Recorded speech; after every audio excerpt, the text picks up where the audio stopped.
10 మందికి మనం మేలు చేస్తే ఒకడు ఎవడో ఉంటాడు పనికిమాలోడు, ఒక మహాతల్లి ఎవరో ఉంటుంది పనికిమాలింది. కానీ 9 మంది అలా ఉండరుగా. సరే, మొత్తం పనికిమాలినోళ్ళే అనుకుందాం.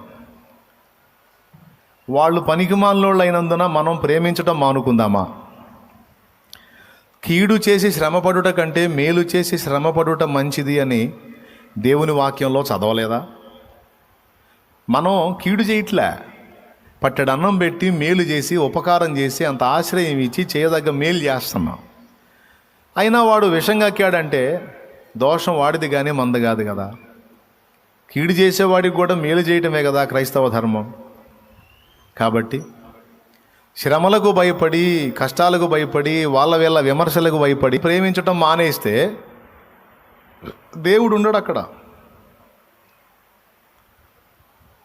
కాబట్టి కష్టాలైనా పడదాం, శ్రమలైనా పడదాం, కానీ ప్రేమ కలిగి ఉందాం. అప్పుడు సంఘంలో దేవుడు ఉంటాడు.